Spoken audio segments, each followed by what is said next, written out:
The Young and the Restless. Spoilers. Next 2-week full, the 24th of August, 2026 to the 4th of September, 2026.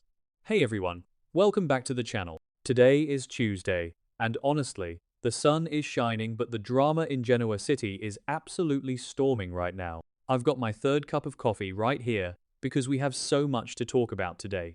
Let's just dive right into it before I lose my mind thinking about these storylines. So let's start with the absolute mess that is the Chancellor Winter's corporate war, because things are getting so ugly and I am honestly here for it. But also, I feel so bad for some of these characters. The spoilers for the week of August 24 to September 4 show that the Newman and Abbott families are literally on the brink of an all-out war, and Victor Newman is about to make a ruthless move that might totally backfire on him.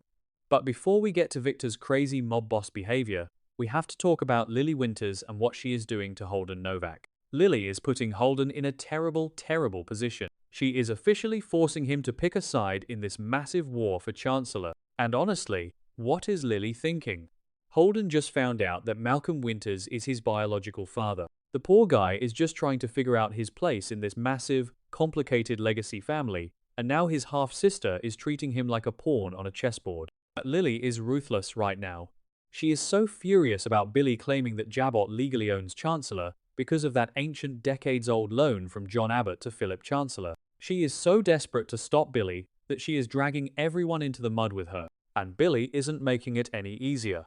The spoilers say that Billy actually corners Holden and warns him that he better side with him. Like, Billy is threatening the new guy in town. Billy is so obsessed with this Chancellor takeover that he is completely alienating everyone. He has Sally Spectra pregnant and stressed out, and instead of focusing on his growing family, he is running around Genoa City picking fights with Lily, Kane, and now Holden. Holden is obviously going to side with his sister to avoid family conflict, but you just know Billy is going to make him pay for it. Billy's ego is just out of control right now. And then there is Jack. Lily actually reaches out to Jack for advice on Billy. Jack is in such a tough spot. He just survived being stabbed. He just survived Diane getting kidnapped by that creepy doctor, Markham. And now he is sitting at Jabot watching his brother and Lily tear each other apart. Lily recently offered to pay off that old loan with interest just to make this all go away, and Jack is so torn. He knows if he accepts Lily's money, Billy will see it as a massive betrayal and probably cut him out of his life forever. Jack just wants peace, but peace is the one thing you can never get in Genoa City. But okay, let's pivot to something even messier than corporate warfare. Let's talk about the romance, or whatever you want to call this disaster waiting to happen. Victoria Newman and Kyle Abbott. Yes, you heard me right. The spoilers confirm that Victoria and Kyle are going to share a passionate, steamy kiss right there in the Jabot office. I just can't even with these two. What are they thinking? Who actually believes this is going to end well? Let's just zoom out and look at the bigger pattern here. Kyle was literally just dating Victoria's daughter, Claire. He was kissing Claire a few weeks ago, and now he is locking lips with her mother. The gross factor is just off the charts, but I have to admit, it is peak soap opera drama. And let's not forget that Kyle's ex-wife is Summer Newman, who is Victoria's niece. The family tree is basically a wreath at this point.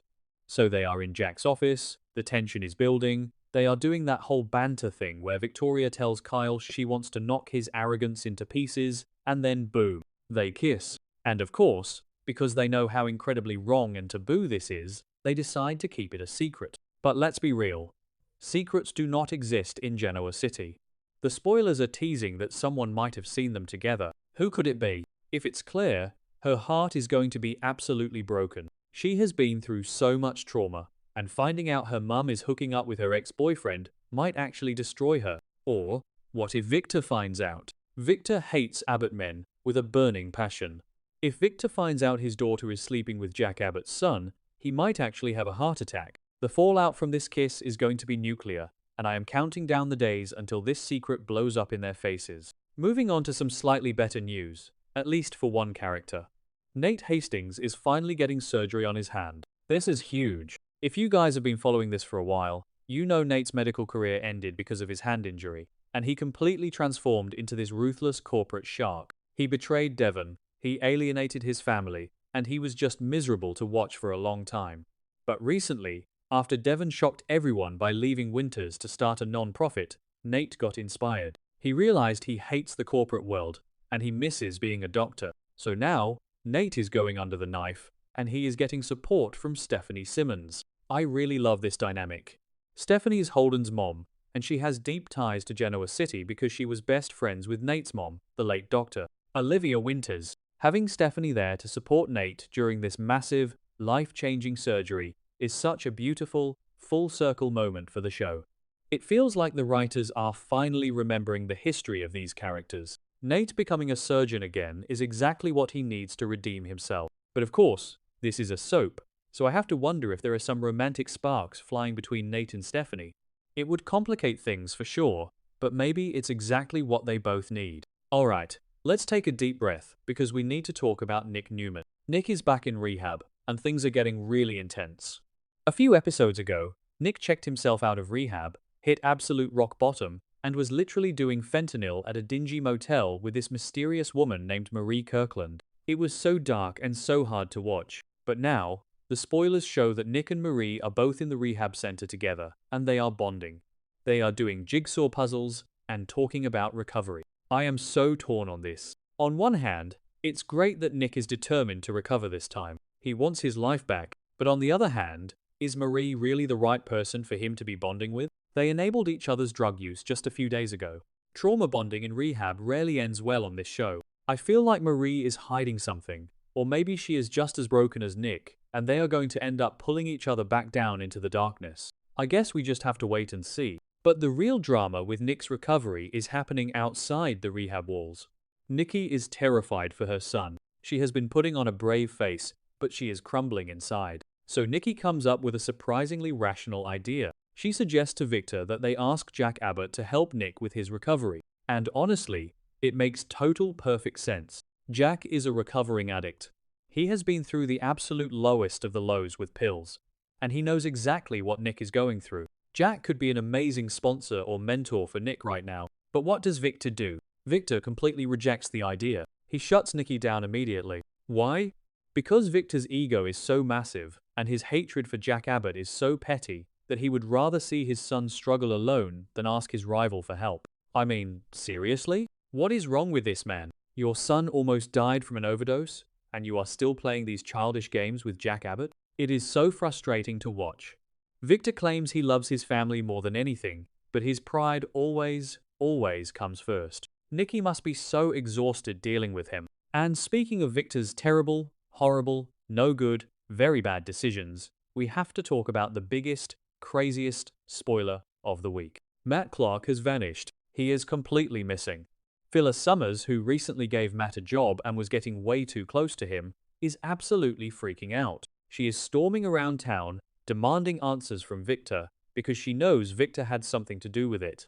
Adam Newman is also getting involved, questioning Phyllis about her relationship with Matt, probably trying to figure out how much she actually knows. But here is the massive, jaw-dropping reveal. Victor didn't just run Matt out of town. Victor literally kidnapped Matt and locked him up in a maximum security psychiatric facility.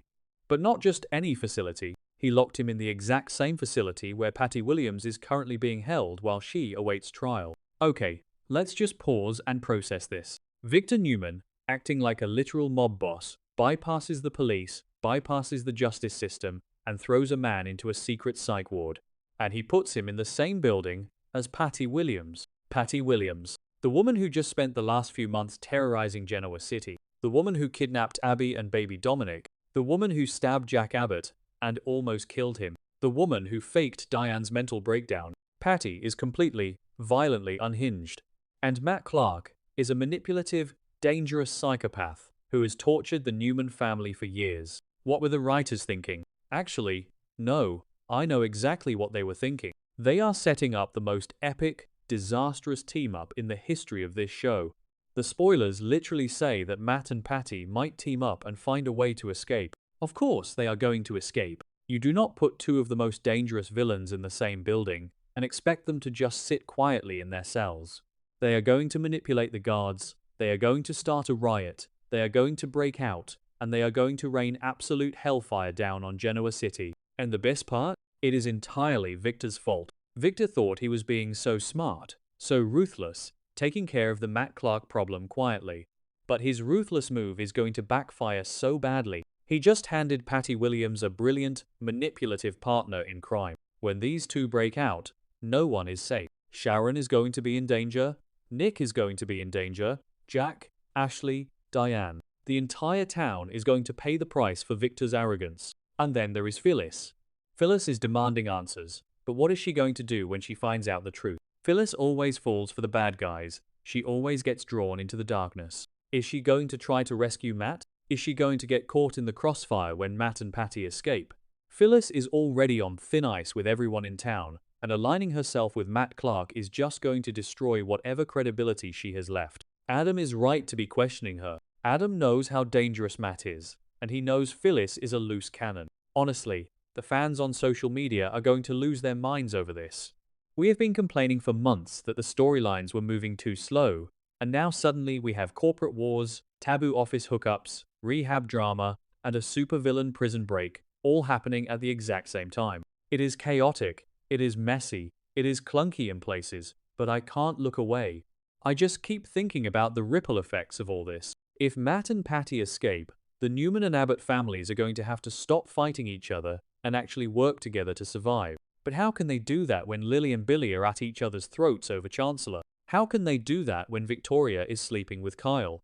How can they do that when Victor refuses to even let Jack help Nick in rehab? The families are so fractured right now, they are so busy tearing each other apart from the inside, that they are completely unprepared for the storm that Matt and Patty are going to bring to their doorsteps. Maybe I'm being too dramatic, but you get what I mean.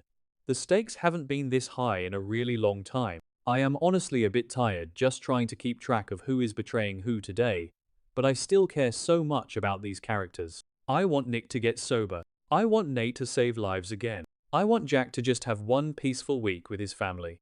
But this is The Young and the Restless, and peace is boring. So, we are going to see Lily push Holden to the edge. We are going to see Billy's ego write checks his family can't cash. We are going to see Victoria and Kyle try to hide a secret that is definitely going to explode. And we are going to see Victor Newman's arrogance unleash a nightmare on the people he claims to protect. I will be right here covering every single messy, chaotic second of it. Let me know in the comments what you guys think about Victor's insane psych ward plan, and tell me who you think caught Victoria and Kyle kissing. I need to know your theories because my brain is spinning.